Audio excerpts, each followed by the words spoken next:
You're listening to a DM podcast.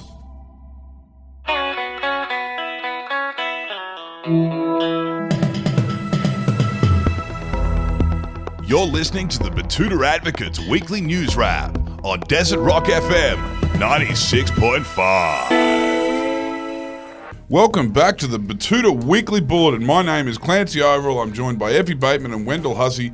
And there's a lot going on in the news this week. Like down in Sydney, they got Mardi Gras coming up. Blink 182. Blink 182. Taylor Pink Swift. just left. Taylor Swift is in town. Queen of the Stone Age is in town. Someone said Matchbox 20's in town. Yeah, I didn't hear about that one. It's just Gen X heaven, really. Matchbox 20 boring. Are you kidding me? My Spanish Harlem Mona Lisa. Yawn. Also around town, I don't know if anyone... like the ocean under the moon. Give me your heart and make it real hard to forget about it. Pretty good, actually. I don't need to go to the concert now. It wasn't really a Matchbox 20 song. It was more Errol Santana. Parker has been selling all my shit online. I saw that, your shoes. Yep. Oh, and there's other stuff as well. He's just been posting my shit on Gumtree. Oh, that's not very nice. Getting rid of it, so it's cool. PlayStation 2 gone. But anyway, a lot of unsolicited emails. Pretty frustrating, but that's all right. But big news for Clancy this week. He's moving in with his fourth wife. Is it this weekend? That's a big one. Well, she's moving in with me, I guess. I've got this monstrous house, as you all know. It's a family kind of estate. She's come for the king. Well, yeah. I'm making her pay rent, though. Otherwise, we fall into de facto. Will you guys do the expenses, like, directly down the middle, like shopping and stuff? Are you going to get her to transfer you, like, $11.40 if you go to the shops and pick up You're going to have a split wise? No, I'll be on top of all that. But, it'll be different because I've been, traditionally living as a bachelor, so it's going to be different to, eat dinner, not have a $38 pad thai delivered to me on the couch every single night. Water rates are going to go up a lot too. A lot more showering, I imagine. I don't shower at all. But then I guess maybe, like, in terms of expenses down at the RSL, etc., go down, balances out. No. She's all right about that? No, I'll still be going there, yeah. But, there's just the dings and the dents, I wouldn't say it's a concerning development in my life. It's not like I lost my job or anything. But, yeah, there's a change. Changes are coming. It's a good change. Yeah. Speaking of good change. Yes. We'll start off with one of the biggest stories of the week.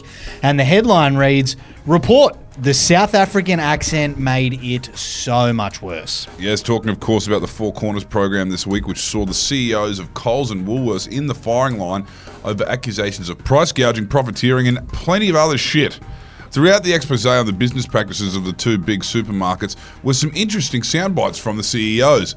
Particularly Brad Banducci, the CEO of Woolworths, who, shall we say, embarrassed himself. Yes, if you haven't seen it, he had a dummy spit and walked out of the interview with journalist Angus Grigg, with the whole thing being made so much worse by the jarring Yapi accent of Brad Banducci.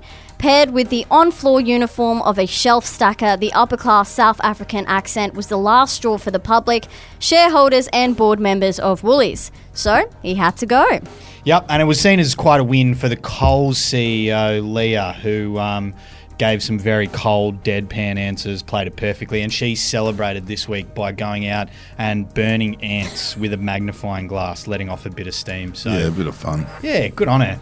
Nice way to unwind. Now, touching on a topical story from down in Brisbane, Queensland SES crews have been forced to search the Brisbane River after pop star Pink was accidentally catapulted out of the Suncorp Stadium. Effie Bateman. Very scary stuff. Yes, US singer Pink had an unfortunate accident last weekend during her Friday night show in Brisbane.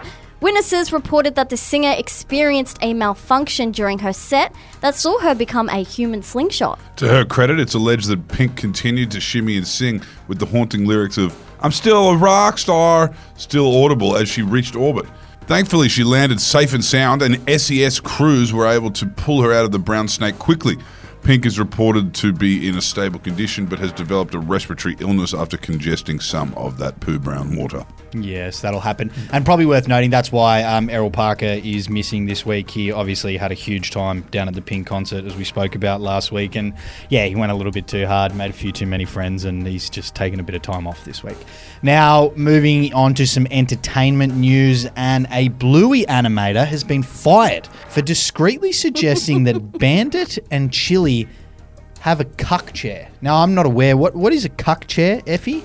So I believe a cuck chair, or so I'm told, it's in the corner of a bedroom, and it's where someone may watch while someone else is partaking in activities with their wife. Oh, is it just the wife, or can it be a husband? Can you have a female cuck? I think you can, yes. Yep. A cuck-tress. A cuck-tress. Yes. Okay, but this is a cuck chair rather than a cuck-tress chair. Yes, exactly. Anyway, there you go. Some eagle-eyed parents watching the hit children's TV show have caused a stir after noticing an addition to Bandit and Chili's bedroom that was a little suspicious, prompting a massive debate on X, formerly known as Twitter.